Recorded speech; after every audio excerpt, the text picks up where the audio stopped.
Is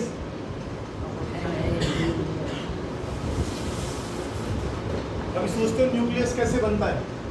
आपने कहा एक प्रोटॉन आ गया, एक न्यूट्रॉन आ गया, एक प्रोटॉन आ गया, एक न्यूट्रॉन आ गया, एक प्रोटॉन आ गया, न्यूट्रॉन न्यूट्रॉन प्रोटॉन, ये सारे आपस में बंद कर बैठ गए। हमने न्यूक्लियस की डेंसिटी पढ़ी थी पीछे, अभी क्या ऑर्डर आया था? 10 की पावर, बोल के देखो अभी, फायदा क्या है, याद नहीं कर रहे हो? कितनी आई थी न्यूक्लियर डेंसिटी? और बहुत ज्यादा आई थी, 10 की पावर कितनी? न्यूक्लियर डेंसिटी आ रही है 10 की पावर 17 kg पर मीटर क्यूब। अगर इस न्यूक्लियस के मटेरियल की हमने एक क्यूब बना लिया 1 metre by 1 metre by 1 metre का, उसका मास देख रहे हो 10 की पावर 17, इतना हाईली डेंस है। इसका मतलब कुछ तो है जो ये बड़ा स्ट्रॉन्ग फोर्स से इन दोनों को बांध के रखता है। गैस में और सॉलिड में क्या फर्क है? गैस के मॉलिक्यूल की फोर्स ऑफ अट्रैक्शन कम है, तो गैस के मॉलिक्यूल दूर दूर रहते हैं। सॉलिड के मॉलिक्यूल क्या होता है? पास पास रहते हैं। तो सॉलिड्स में इंटरमॉलिक्यूलर फोर्स कैसी होती है? बहुत कम होती है, बहुत कम होती है।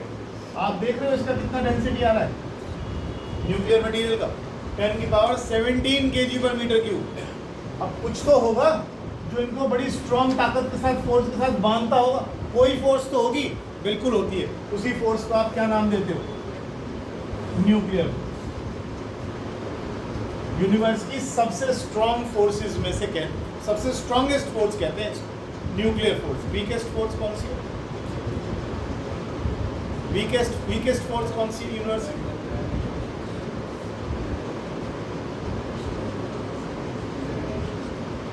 ग्रेविटेशनल फोर्स वीकेस्ट फोर्स है, और स्ट्रॉन्गेस्ट फोर्स न्यूक्लियर फोर्स है। अब कुछ न्यूक्लियर फोर्सेस की प्रॉपर्टीज एक बार पढ़ते हैं। लिखो जरा कैरेक्टरिस्टिक्स। ये लिख लिया ना, विच बाइंड्स द न्यूक्लियॉन्स टुगेदर। हाँ, कैरेक्टरिस्टिक्स ऑफ न्यूक्लियर फोर्स। अब इसमें तो देव कुमार पॉजिटिव नेगेटिव है नहीं, फिर अट्रैक्ट कैसे हो रहे हैं? इसका मतलब ये प्रोटॉन प्रोटॉन के बीच में भी लग रही है, ये प्रोटॉन न्यूट्रॉन के बीच में भी लग रही है, और न्यूट्रॉन न्यूट्रॉन के बीच में भी लग रही है।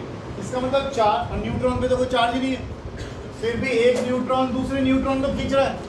इसका मतलब ये चार्ज पर डिपेंड ही नहीं करती, ये चार्ज पर डिपेंड नहीं करती, ये फोर्सेस चार्ज पर डिपेंड नहीं करती, इंडिपेंडेंट है चार्ज के। लिखो पहला point, these are independent of charges. These are independent of charges. Force between proton neutron and neutron is same.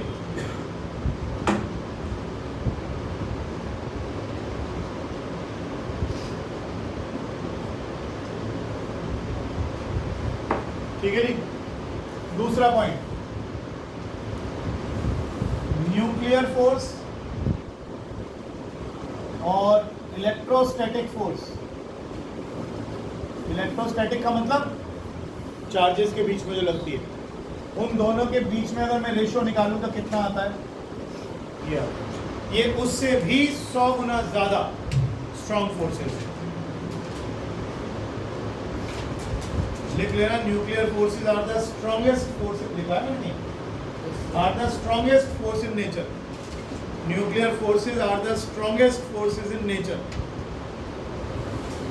ये आपकी 11th क्लास की बुक में भी लिखे हुए थे उस टाइम, जो पहला चैप्टर शुरू किया था। F न्यूक्लियर अपॉन F क्या? ग्रेविटेशनल। चलो देखना, ये देखो, सबसे वीक फोर्स और सबसे स्ट्रॉन्ग फोर्स का रेशियो देखो, 10 की पावर 38। प्रोटॉन और न्यूट्रॉन में कौन भारी था? याद करो, न्यूट्रॉन था 1.008665 और एक का कितना था? 1.007825।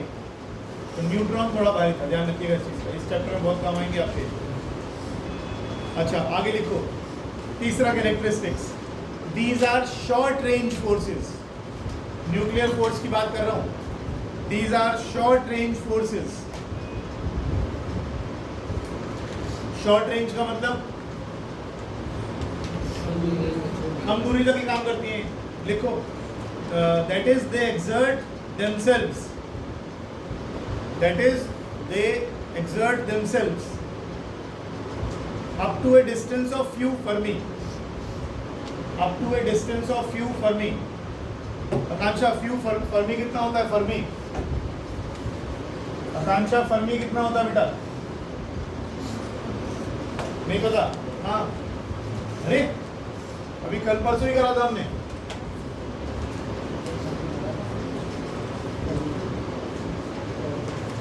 ध्यान रखा करो.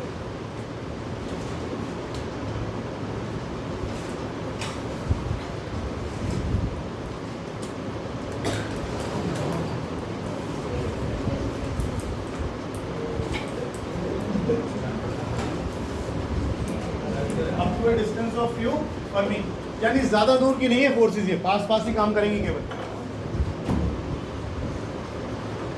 आगे चलिए. Graph between nuclear force and inter nucleon distance. Graph between nuclear forces, graph between in nuclear forces and internucleon distance.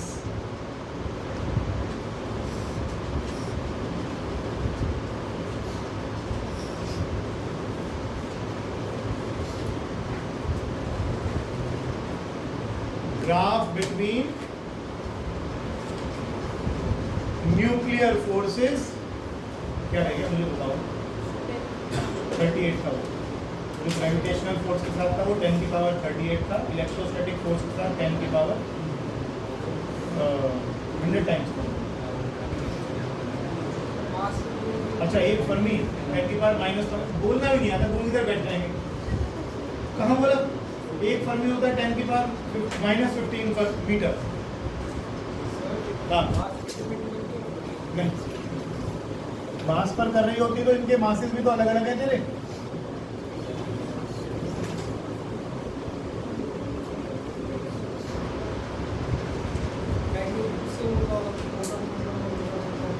नहीं समझना.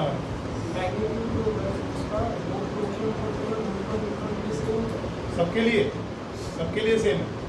चार्ज पर तो डिपेंड ही नहीं कर रही, चार्ज पर तो डिपेंड ही नहीं कर रही.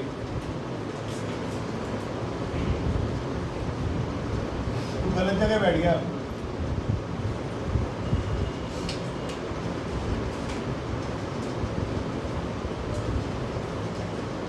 F repulsive, F attractive.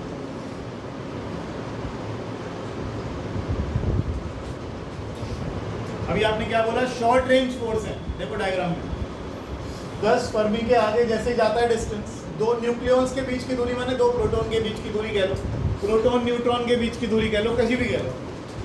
अगर वो 10 डिस्टेंस 10 फर्मी से ज़्यादा हो गया तो देखो ये फोर्स ना अट्रैक्टिव है ना रिपल्सिव है, जीरो के आसपास पहुंच गई. उसके बाद आप इन न्यूक्लियॉन्स को पास ला रहे हो, इन न्यूक्लियॉन्स को पास ला रहे हो, तो ये फोर्स किस तरफ चली गई?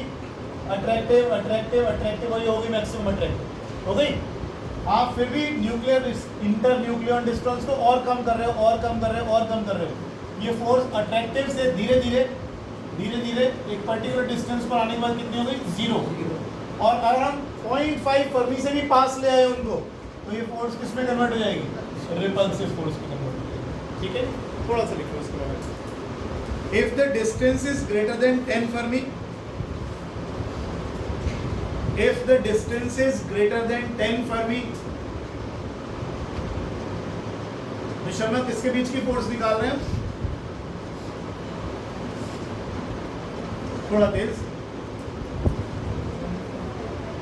बेटा, सुन के बताइए क्या कह रहा है, क्या कह रही बच्ची है? नहीं, फोर्स किसके बीच में निकल रही है? कौन सी फोर्सेस की बात हो रही है? Nuclear forces. आगे लिखिए. If the distance is greater than 10 Fermi, there is no nuclear force.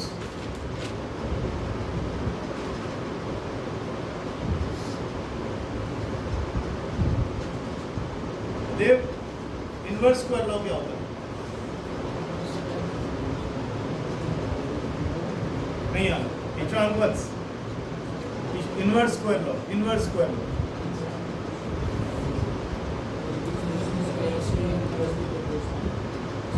कहीं पढ़ा है? इलेक्ट्रोस्टैटिक फोर्स में पढ़ा है, क्या फॉर्मूला था?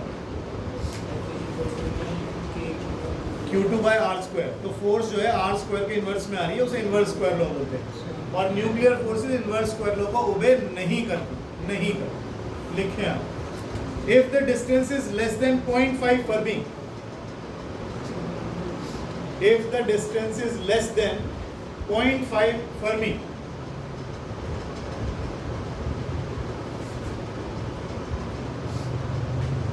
देव शर्मा यहां से निकलो, आप निकलो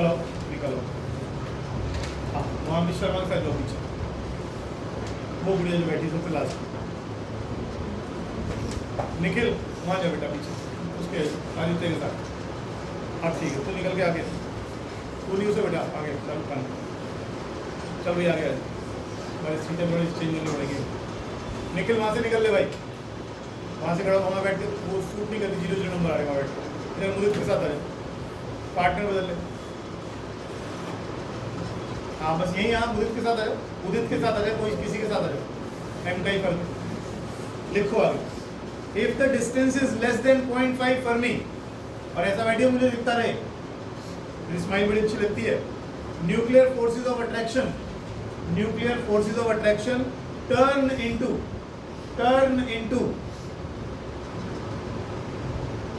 into strong forces of repulsion.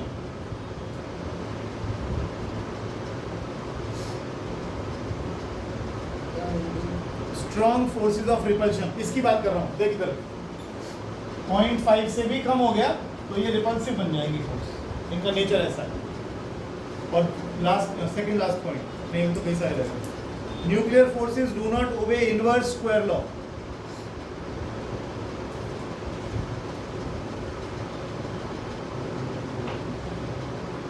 देख लिया?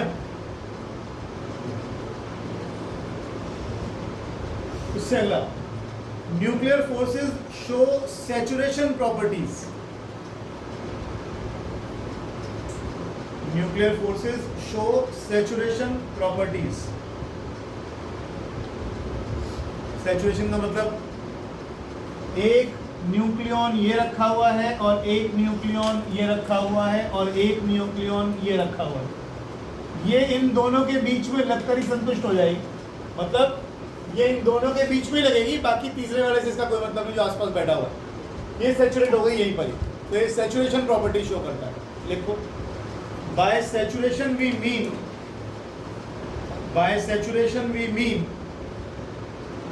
there is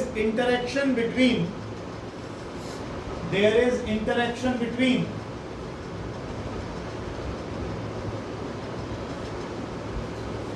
immediate neighbors, जो बिल्कुल पड़ोस में रखे हैं बैठे हुए, उनके साथ तो अट्रैक्शन है, उसके बाद नहीं, एंड नॉट बियॉन्ड दैट।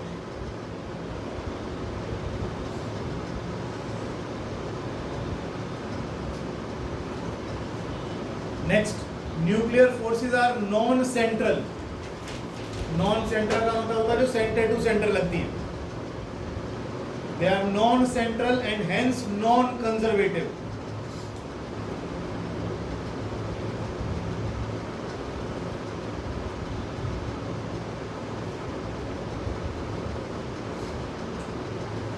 और last point, they are spin independent, sorry spin dependent, parallel वाले को बता दो, दे आर स्पिन डिपेंडेंट। तुम पढ़ते हो ना तो स्पिन वगैरह केमिस्ट्री में, माइनस हाफ प्लस हाफ। तो जो पैरेलल स्पिन होते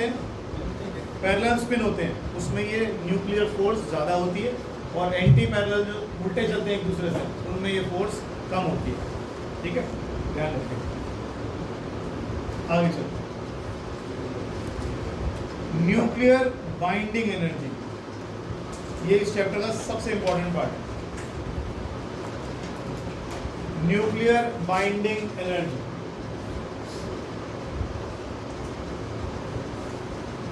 देखो, it is the energy which keeps the nucleons together. It is the energy which keeps the nucleons together.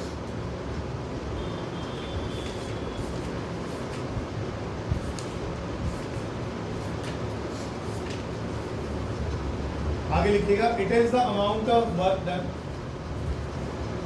It is the amount of work done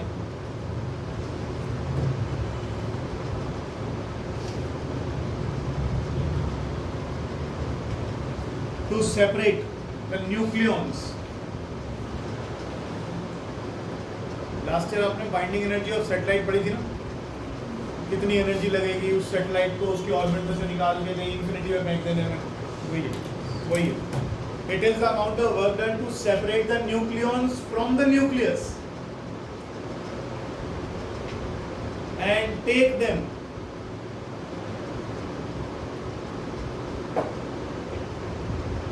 to infinite distance apart. Take them to infinite distance apart. So that there is no interaction between them. So that there is no interaction between them.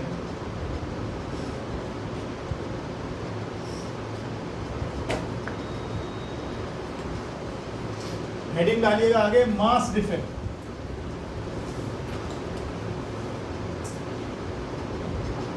Mass defect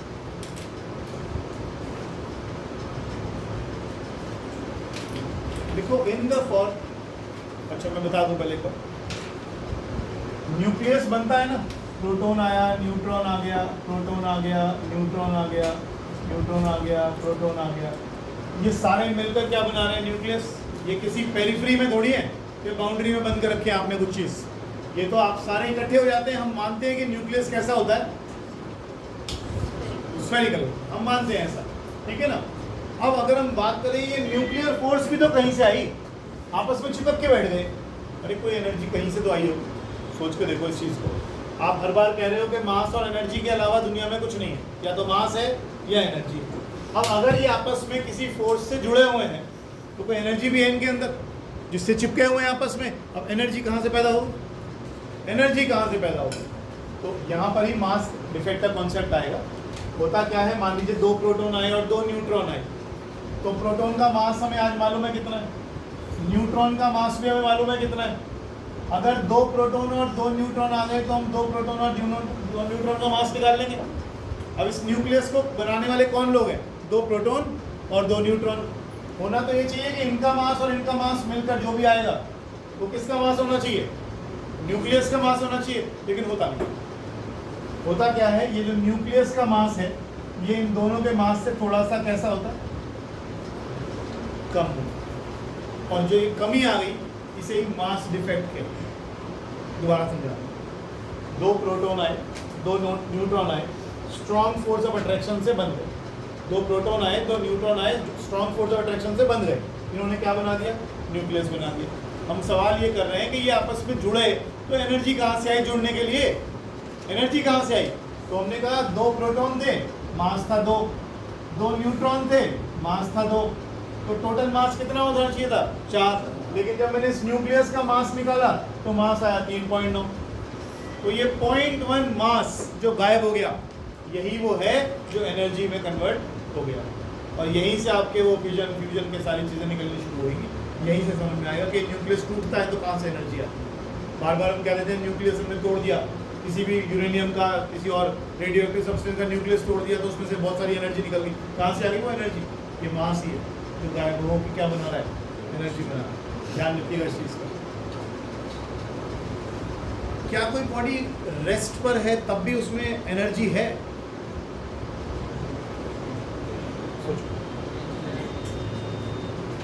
देखो ये जो relation है ना आपका, ये बहुत कुछ ऐसा भी बता रहा है।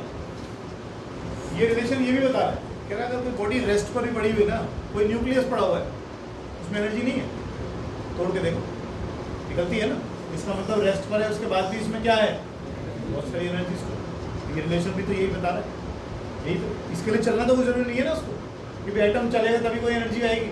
उसके अंदर तो न्यूक्लियस एनर्जी ऑलरेडी न्यूक्लियस में पड़ी हुई है। कौन सी एनर्जी हो, बाइंडिंग में। चलिए, इन the formation of the nucleus, ये बात कुछ समझ में आ गई कि ये 2 और 2 4 होना चाहिए था, लेकिन है कितना कम, निकल गया 3.9। क्या कह रहे हो, दोबारा बोलो। क्या चीज? ना ना ना, उसकी बात, ये तो कन्वर्जन का तेरे पास एक रिलेशन है केवल, उसको छोड़ दे। मैं तो सिंपल ये कह रहा हूँ, मान लिया कोई मेरे पास यूरेनियम का टुकड़ा है, उसमें एनर्जी है कि नहीं है, क्या वो रेस्ट पर रखा हुआ है? तो इसी की बात, इतनी बात। In the formation of the nucleus, लिखे please, in the formation of the nucleus, Nikhil Yadav pen दो। In the formation of the nucleus we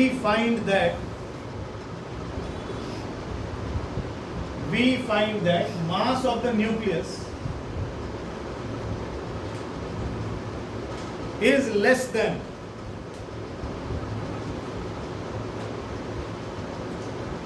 sum of sum of masses of nucleons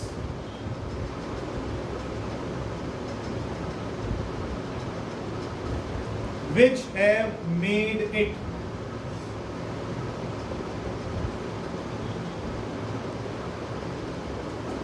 full stop. Yeah, that is that is a certain amount of mass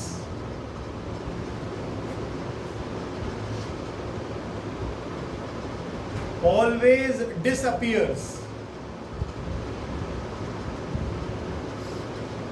in the formation of nucleus.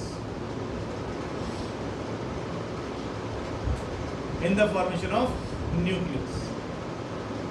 जरा एक बार पढ़ लो, 1 minute लगेगा, पढ़ लो क्या लिखा है।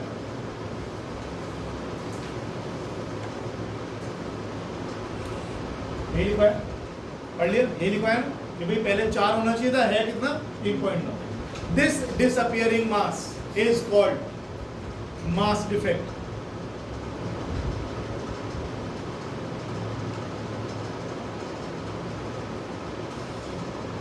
This disappearing mass is called mass defect. आंखें खराब हो जाएंगी सारी, ये इतना घुस के लिख रहा है इसमें। आगे लिखो, energy equivalent to mass defect, energy equivalent to mass defect according to relation, according to relation, ये वाला is actually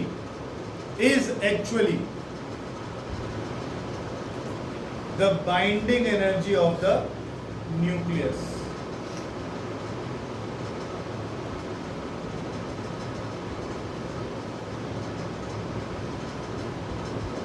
Is actually the binding energy of the nucleus.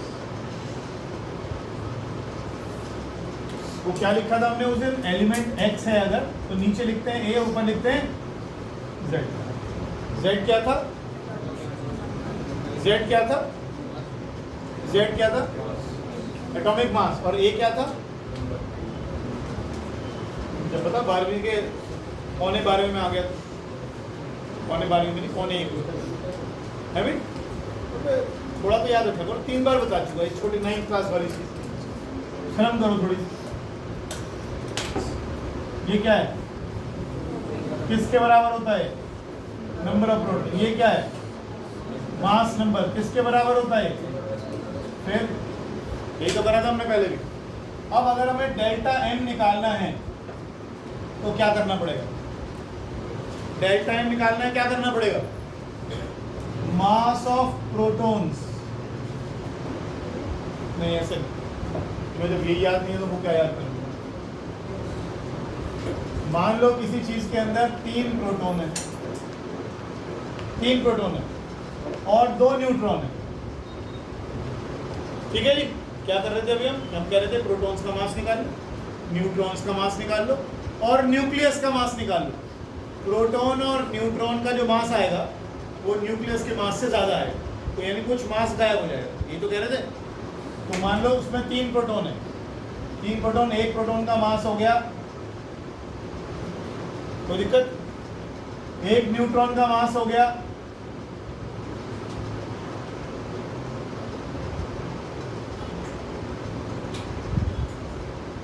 ये क्या देगा?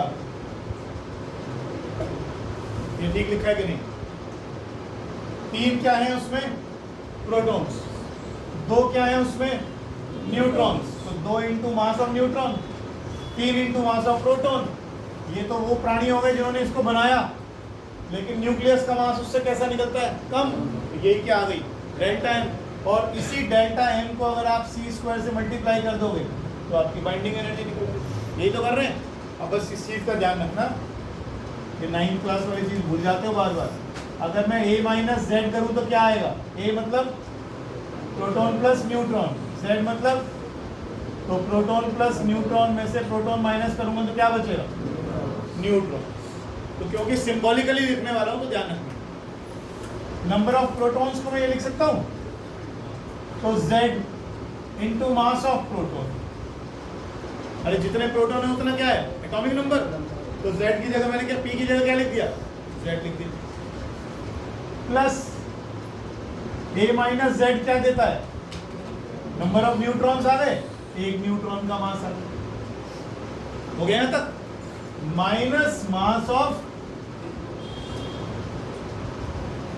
ये क्या आ गया? Mass defect. नहीं पहले पढ़ा तो बताता रहूंगा, दोबारा आगे मत जाना, पहले कह रहा हूं। Z मतलब एटॉमिक नंबर, एटॉमिक नंबर मतलब प्रोटॉन्स की संख्या, तो ये प्रोटॉन्स की संख्या इनटू कितने प्रोटॉन्स का मास है? एक प्रोटॉन का मास कितना हुआ गया? ये कितने न्यूट्रॉन्स, ये न्यूट्रॉन का एक का मास, तो न्यूट्रॉन्स का मास निकल आया, प्रोटॉन्स का मास निकल आया, उसमें से हम न्यूक्लियस का माइनस कर देंगे, बचा कुछ डेल्टा, उसको सी स्क्वायर से मल्टीप्लाई कर दूंगा। लेकिन एक बात दिमाग में बार बार बिठाए रखना, ये कैलकुलेशन जो करोगे ना E equals to mc square, वो हमें हमेशा कहाँ तक करते रहोगे? एक AMU डिस्ट्रॉय होगा तो इतनी एनर्जी रिलीज होगी, ये मत भूलना। बस बार बार कैलकुलेशन करने से बच जाओगे। एक AMU मास डिस्ट्रॉय होगा तो 931 MeV एनर्जी निकलेगी, ये ध्यान रखना। गेम खत्म, यही खत्म हो जाएगा, बार बार mc स्क्वायर नहीं करेंगे। आगे लिखो, average binding energy per nucleon.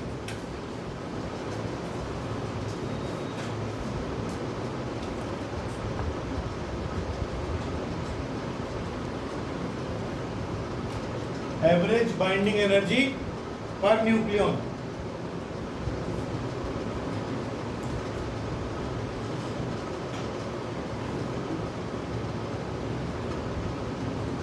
ये बाइंडिंग एनर्जी कौन सी एनर्जी है? जिसने सारे न्यूक्लियंस को बांधा हुआ है, जिसने सारे न्यूक्लियंस को बांधा हुआ है, ये उनकी सबकी बाइंडिंग एनर्जी है। अगर मैं जितने प्राणी बंधे हुए हैं उनको नीचे डाल दूं तो क्या ये एवरेज नहीं निकल आएगा? टोटल एनर्जी मान लो 100 है और अंदर न्यूक्लियंस बैठे हैं 10, एवरेज कितना निकला? 100/10, वही करा। तो ये आ गया हमारे पास। अच्छा, ये नंबर ऑफ न्यूक्लियंस को और क्या बोलते हैं?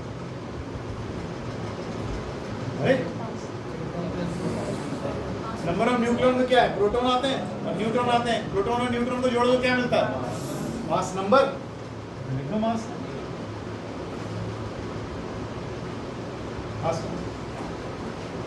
समझ रहे हो बात की नहीं? एवरेज निकालने के लिए क्या करो, टोटल बाइंडिंग एनर्जी निकाल लो और जितने न्यूक्लियस के न्यूक्लियंस बंधे हुए उनको उससे डिवाइड करो, एवरेज निकालो।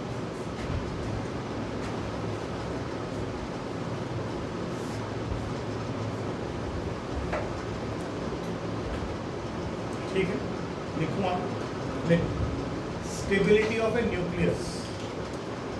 ये बड़ी इंपॉर्टेंट चीजें आ रही हैं जो आप पढ़ रहे हैं। देखिए, टोटल बाइंडिंग एनर्जी, इस नाम को छोड़ो मत। बाइंडिंग माने बांध कर रखने वाला। इतना तो नाम से पता लग रहा है कि अगर ये एनर्जी ज्यादा हुई, अगर ये एनर्जी ज्यादा हुई तो ये न्यूक्लियंस को कस के बांधे रखेगी और न्यूक्लियस को तोड़ना उतना ही मुश्किल है ना। अगर ये बाइंडिंग एनर्जी जो न्यूक्लियस को बांध कर रखती है, अगर ये कम हो गई तो न्यूक्लियस शायद अपने आप ही टूट जाए या आराम से टूट जाए। ऐसे ही होगा ना। बांधने वाली एनर्जी ये जितनी ज़्यादा होगी उतनी बढ़िया। समझते हो बात को? इसको तो हम एक्चुअल में बाइंडिंग एनर्जी न्यूक्लियंस पर ज़्यादा वो नहीं रखते, हमें चाहिए binding average binding energy per nucleon. जिस भी न्यूक्लियस की average binding energy per nucleon ज्यादा है, पर न्यूक्लियन, ऐसा तो फिर बात को सोच के देखो, यूरेनियम कितने नंबर पे आता है तुम्हारा? 232, 235, 238 भी होता है।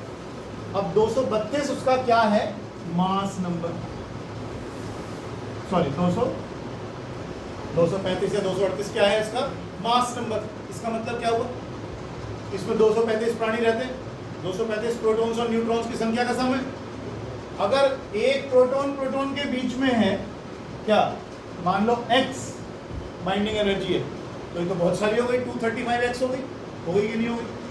और अगर मैं कोई छोटा ले लूं, कोई छोटा एलिमेंट ले लूं, मैं मान लो मैंने ले लिया है, तुम्हें वो करवाइए क्वेश्चन तो एक सेकंड,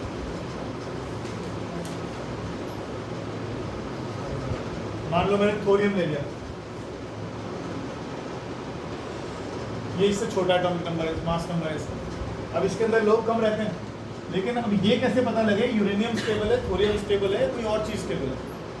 बाइंडिंग एनर्जी इस चीज़ पर डिपेंड नहीं करती कि परिवार कितना बड़ा है। बाइंडिंग एनर्जी इस चीज़ पर डिपेंड करती है कि परिवार के 2 सदस्यों के बीच में प्यार कितना ज़्यादा है। ध्यान रखिएगा इस बात। बाइंडिंग एनर्जी में इंटरेस्टेड नहीं हूँ मैं, बाइंडिंग एनर्जी में इंटरेस्टेड नहीं हूँ क्योंकि बहुत बड़ा परिवार है, 100 लोग हैं हमारे परिवार में, तो सब में प्यार हुआ, पता लगा घर में तलवारें खिंची हुई है अंदर। बाइंडिंग एनर्जी से मुझे कोई लेना देना नहीं। बाइंडिंग एनर्जी बहुत सारी हो सकती है, जितने ज़्यादा लोग उतनी ज़्यादा बाइंडिंग एनर्जी, कौन सी बड़ी बात है?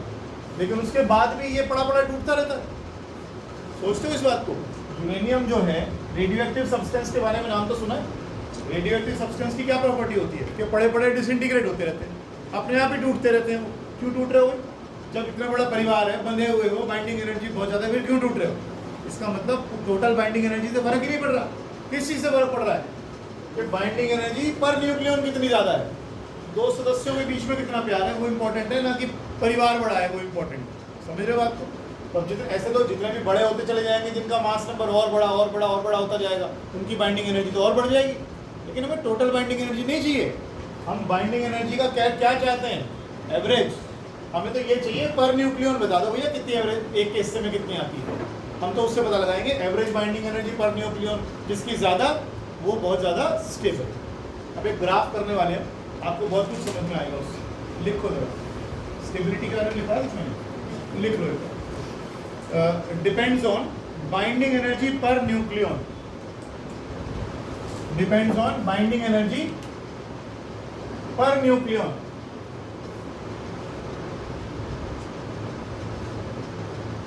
and does not depend on total binding energy of the nucleus, and does not depend on total binding energy of the nucleus.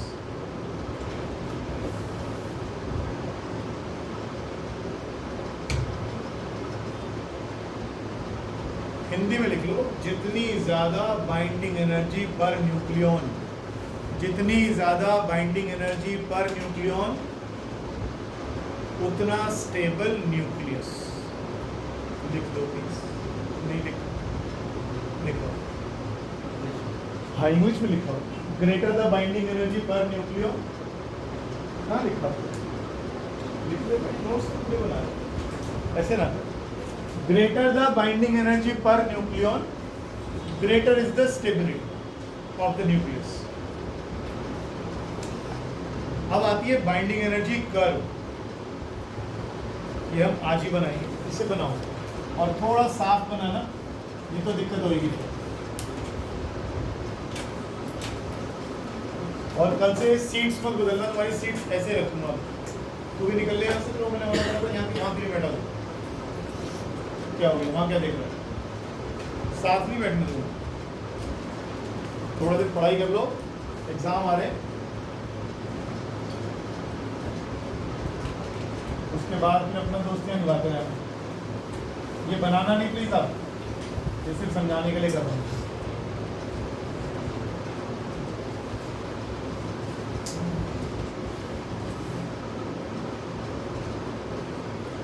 ये हमने बाइंडिंग एनर्जी पर न्यूक्लियन का ग्राफ बनाया है, ये यहाँ पर जो एलिमेंट्स आ रहे हैं, निकल दिखाई दे रहा है वहां से, ये है लिथियम 6, देखो इधर से देखो H11 H12, ये आ गया हीलियम, ये आ गया लिथियम। अच्छा बाइंडिंग एनर्जी और देता हूँ उसको थोड़ी सी याद रहेगी।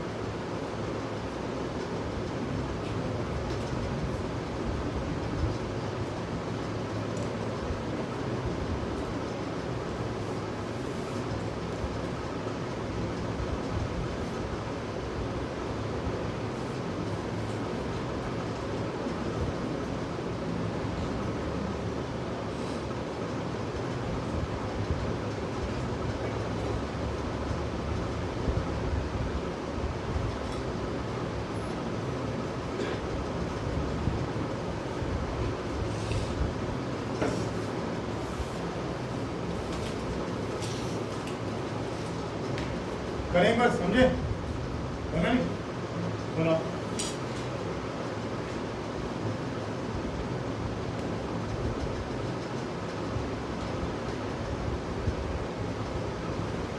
इधर आ गया हीलियम, लिथियम, ये carbon, nitrogen, oxygen 16, oxygen 18, sulphur, iron और उधर यूरेनियम 238। बन गया हो तो करें शुरू।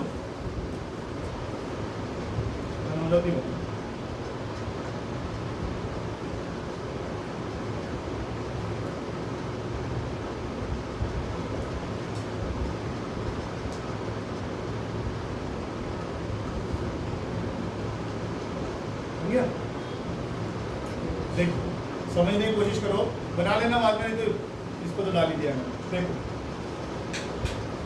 इसमें कई क्वेश्चंस बनते हैं। पहली बात तो ये देखो, ये 20 से इधर इधर के ही हैं सारे। ये क्या है? Mass number.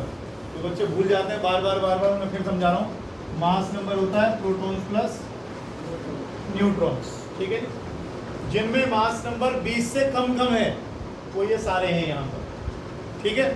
धीरे धीरे मास नंबर बढ़ता गया तो एनर्जी का कर्व कुछ इस तरीके का चला गया। अब देखो इन दोनों को देखते हो, हाइड्रोजन को, दोनों हाइड्रोजन के आइसोटोप्स हैं। इसे कहते हैं प्रोटियम, इसे कहते हैं ड्यूटेरियम। ये हाइड्रोजन के दोनों आइसोटोप्स हैं। गौर करो इनकी बाइंडिंग एनर्जी पर न्यूक्लियन 2 से भी कम है। अगर परिवार में बांधा हुआ नहीं होगा तो परिवार के टूटने के चांस रहेंगे, बस ध्यान रखिएगा, ठीक है ना। अब इनके पास तो बेचारों के पास एनर्जी ना के बराबर ही है, थोड़ी सी एनर्जी लेकर बैठे हैं। और हमने क्या लास्ट लाइन हिंदी में लिखी है, बाइंडिंग एनर्जी पर न्यूक्लियन जितनी ज़्यादा उतनी बढ़िया, उतना स्टेबिलिटी होगी। अब इनकी तो बाइंडिंग एनर्जी पर न्यूक्लियन बहुत कम है। अब टूट के इससे ज़्यादा कहाँ जाएंगे? इसके पास तो बेचारे के पास एक ही प्रोटॉन है, ये कहाँ टूटेगा? तो इसलिए क्या करते हैं, ये जुड़ते हैं, ये जुड़ते हैं, ये क्या करते हैं, फ्यूज करते हैं। और ये बात आप जानते हो, सन से जो एनर्जी हमारे पास आ रही है वो किस से आती है? कौन सा रिएक्शन उसके अंदर हो रहा है? Nuclear fusion. वहाँ बहुत सारी हाइड्रोजन है। कभी सुनते हो, कभी कहते हैं सन की एज अब इतनी रह गई, इतनी रह गई, कई बार बताते रहते हो कि सन अब इतने 1000 साल रहेगा या इतने लाख साल रहेगा, जितना कई बार वो कैलकुलेट करके बताते हैं। तो क्या बता रहे हैं? वो आपको बता रहे हैं कि उनके पास सारे केमिकल रिएक्शंस हैं। उनको मालूम है कि 1 सेकेंड में कितना हाइड्रोजन कंज्यूम हो जाता है, कितना हाइड्रोजन गायब हो जाता है, कहाँ जा रहा है वो हाइड्रोजन। ये हाइड्रोजन के मॉलिक्यूल्स कंबाइन होकर क्या बना रहे हैं? हीलियम। ये हाइड्रोजन के मॉलिक्यूल्स कंबाइन होकर क्या बना रहे हैं? हीलियम। क्यों बना रहे हैं? क्यों बना रहे हैं? ताकि उनकी बाइंडिंग एनर्जी पर न्यूक्लियन ज़्यादा हो सके। हर चीज़ स्टेबिलिटी की तरफ भागती है, हर चीज़ स्टेबिलिटी की तरफ भागती है। तुम भी तो कोशिश करोगे, जैसे बड़े हो गए बोलो पैसा कमाओ, पैसा कमाओ, पैसा कमाओ। हर चीज़ कोशिश करती है, स्टेबल होने की कोशिश करती है। कोई चीज़ कम बाइंडिंग एनर्जी पर न्यूक्लियन तो स्टेबल हो ही नहीं सकती। तो क्या करेगी वो? कंबाइन होगी। क्या बनाएगी वो? बाइंडिंग एनर्जी पर न्यूक्लियन ज़्यादा करने की कोशिश करेगी, है ना। समझ रहा है कि नहीं? क्या समझ रहा है? अब मान ली तेरी तनख्वाह 1 लाख रुपए, तुम्हें बढ़ानी है, क्या करेगा? ऐसी लड़की शादी कर जिसकी तनख्वाह 2 लाख है, कितनी हो गई अब? 3 लाख। बस तो फिर यही हुआ इसके साथ भी। 1 लाख का एक आदमी, 1 लाख का एक आदमी बढ़ के 2 लाख हो गई। इनकी तो 6 हो गई, यहाँ 6 से भी ऊपर निकल गई। नहीं ऐसी वाली मतलब इधर की बात कर, बाइंडिंग एनर्जी पर न्यूक्लियन कैसी हो गई? ज़्यादा हो। तो यहाँ पर ये वो न्यूक्लियाई है इनमें फ्यूजन होता है। क्यों हो रहा है फ्यूजन? क्योंकि इनके पास बाइंडिंग एनर्जी बहुत कम है। फ्यूज करेंगे तो शायद जो बड़ा वाला मॉलिक्यूल बनेगा या आइटम बनेगा उसकी बाइंडिंग एनर्जी ज़्यादा हो। वो ऑब्वियसली ज़्यादा है, 6 से भी ज़्यादा जा रही, तो इसीलिए ये फ्यूजन वाले हैं। उधर देखो, उधर देखो, इनकी बाइंडिंग एनर्जी पर न्यूक्लियन जैसे जैसे बढ़ रहा है, बाइंडिंग एनर्जी पर न्यूक्लियन घट रही है। परिवार तो बहुत बड़ा है इसका, देखना जरा, परिवार तो बहुत बड़ा है। कितने लोग रहते हैं? 238। इतने सारे प्रोटॉन्स और न्यूट्रॉन्स रहते हैं इसमें, फिर भी स्टेबल नहीं है। फिर भी स्टेबल किसको बता रहे हो आप? आयरन 56 को, है ना? आप कह रहे हो ये इससे कम स्टेबल है। कम स्टेबल का मतलब हमें इसमें इंटरेस्ट ही नहीं है कि बाइंडिंग एनर्जी टोटल कितनी है, किस चीज़ में इंटरेस्टेड हो। बाइंडिंग एनर्जी पर न्यूक्लियन कितनी है, एक न्यूक्लियन के साथ बाइंडिंग एनर्जी कितनी है, हम तो इसमें इंटरेस्टेड। समझ रहे हो बात को? तो इसकी बाइंडिंग एनर्जी पर न्यूक्लियन कैसी हो गई? कम हो गई। और जब ये कम होगी तो क्या करेगा? ये दो हिस्सों में टूटेगा। जब ये टूटेगा तो ये 238 वाला फैक्टर कैसा हो जाएगा? कम। भाई अगर ये परिवार 238 लोगों वाला 2 परिवारों में टूट गया तो किसी में 130 आएंगे, किसी में और बच्चे कुछ आएंगे, यही तो होगा। तो इसका मतलब वो कहाँ जाएंगे? वो यहाँ पे एग्जिस्ट करते हो। अगर ये वाले टूटेगा, ये वाला टूटेगा तो 2 छोटे परिवार बनाएगा। छोटे परिवार मतलब कम मास नंबर, लेकिन कम मास नंबर में जाऊंगा तो ऊपर बाइंडिंग एनर्जी कैसी हो जाएगी? ज़्यादा। और ये तामझाम हो ही किस ले रहा है? इसीलिए तो हो रहा है, इसीलिए तो हो रहा है भैया। बाइंडिंग एनर्जी पर न्यूक्लियन बढ़ाओ, बाइंडिंग एनर्जी पर न्यूक्लियन बढ़ाओ। इनकी कम थी, इन्होंने शादी कर ली। इसकी बहुत ज़्यादा थी, इसकी कम थी, बोले इसको तोड़ो, न्यूक्लियर फैमिली में आओ। यही तो हो रहा है। बाइंडिंग एनर्जी पर न्यूक्लियन को क्या करने की कोशिश की जा रही है? बढ़ाने की कोशिश की जा रही है। जब टूटेगा तो आपको ये मासेस ज़्यादा दिखाई देंगे, जब जुड़ेगा तो आपको मासेस कम दिखाई देंगे। तो इसीलिए लिखा है nuclei which are prone to fusion, जो जिनमें फ्यूजन होने की संभावना बहुत ज़्यादा है। ये वो न्यूक्लियाई है जिसमें फ्यूजन होने की संभावना बहुत ज़्यादा है। अब ये क्या है? ये नुकीली सी चीज़ें निकली हुई हैं यहाँ पर, ये क्यों आ रही हैं? कुछ नहीं, ग्राफ ही है। इसकी बाइंडिंग एनर्जी इसके नेबर की बाइंडिंग एनर्जी से अच्छी खासी बदलाव है, अच्छा खासा चेंज है, इसलिए ग्राफ अचानक से नीचे को आपको दिखाई दी। इन दोनों की बाइंडिंग एनर्जी में अच्छा, हालांकि ये नेबर्स हैं, इसका 6 है और इसका 4 है, पास पास ही हो गए बिल्कुल, लेकिन उसके बावजूद इनकी बाइंडिंग एनर्जी में अच्छा खासा चेंज है। इसलिए आपको ग्राफ में स्मूथनेस नहीं दिखाई दे रही, ऐसे आके ऐसे जाके ऐसे जाके ऐसे जाके ऐसे जाता है ग्राफ। क्योंकि इन दोनों, ये क्वेश्चन आया था इसलिए बता रहा हूँ कि आपको ये ऐसे ऐसे ऐसे करके ये एजेस क्यों दिखाई दे रही है, इसके अंदर वर्टेक्स से चोंच सी क्यों निकली हुई है इसमें? तो ये बताइएगा कि इनमें इन दोनों नेबर्स के बीच में बाइंडिंग एनर्जी पर न्यूक्लियन का डिफरेंस कंसिडरेबल है, अच्छा खासा है, इसलिए आपको यहाँ पर ये एजेस दिखाई दे रही है। समझ में आ रही है बात? ठीक, बाकी ये वो समझ में आ गया। अभी हम फिजन करेंगे डिटेल में सारी की सारी, मैंने इसलिए लिखा नहीं, nuclear prone to fission, nuclear prone to fusion. ये फ्यूज होकर अपनी बाइंडिंग एनर्जी पर न्यूक्लियन ज़्यादा करेंगे, ये टूटकर अपनी बाइंडिंग एनर्जी पर न्यूक्लियन ज़्यादा। कोई दिक्कत है? इस चैप्टर का सबसे इंपॉर्टेंट टॉपिक है। लिखो,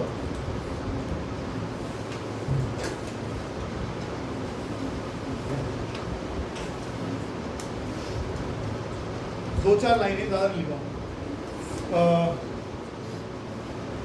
binding energy per nucleon, binding energy per nucleon for lighter nucleon, binding energy per nucleon for lighter nuclei. कौन कौन से? ये वाले H11, H12, H13, binding energy per nucleon for lighter nuclei is very large, is very large, full stop. Second point,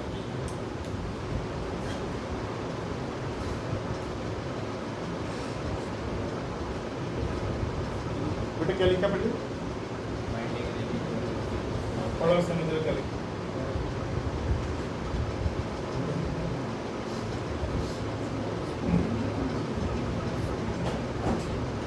ठीक लिखा है, ठीक ही लिखा है ना? अभी भी कॉन्फिडेंस है, बिल्कुल ठीक है। क्या करूँ कुछ नहीं पता, क्या लिखा? फिर तो फिर लार्ज आएगा स्मॉल आएगा, तो नशे में बैठे रहते हो। ये क्या लिखा है, 2 से भी कम आ रही है वैल्यू, फिर लार्ज क्यों लिख रहे हो? लार्ज खींच के आए हो, स्मॉल स्मॉल में भी समझ में नहीं आ रहा तुम, लिखो आगे, लार्ज लिख दिया। आगे लिखो, from mass number 2 to 20,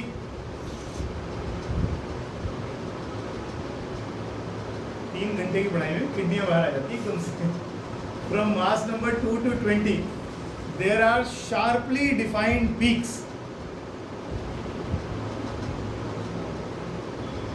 From mass number 2 to 20, there are sharply defined peaks for helium. ये इसकी बात कर रहा है, ये जो नुकीले से निकले हुए sharply defined peaks for, नाम लिख देना इनके, helium, lithium, carbon, nitrogen, full stop. It means binding energy per nucleon. It means binding energy per nucleon for them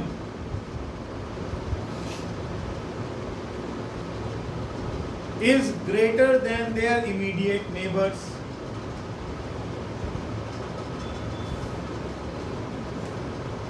ठीक है ना?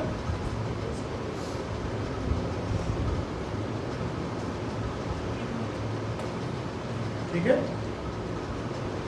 आगे चलो, शक मत करो, ठीक। बाइंडिंग एनर्जी कर्व, तीसरा, binding energy curve has a broad maxima. Nishant Vats, यहां से मान के चल 30 से तकरीबन 120 के बीच में, ये पूरा ब्रॉड मैक्सिमा कहता है, यानी मैक्सिमम वैल्यू की अच्छी खासी एक रेंज है, ऊंचाई पे चल रहा है सारा का सारा graph. Energy has a broad maxima from mass number 30 to 120.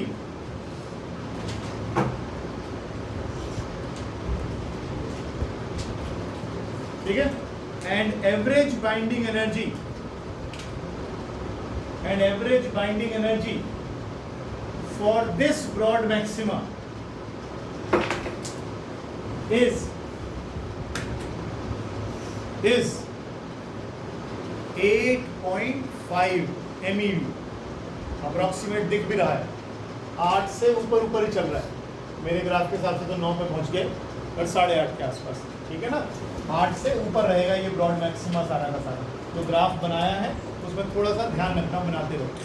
इसकी एवरेज, इस ब्रॉड मैक्सिमा की 30 नंबर से लेकर 30 से लेकर और 120 तक जो ये ब्रॉड मैक्सिमा आ रहा है आपके पास, इसमें 8.5 का एवरेज आता है इसमें, ठीक है? आगे लिखो, और आयरन का यही लिख लो, यहाँ पर एरो लगा के 8.8 MeV होता है आयरन की बाइंडिंग एनर्जी पर न्यूक्लियन 8.8 MeV, ग्राफ में लिख लो करें। आगे लिखो, as mass number A increases,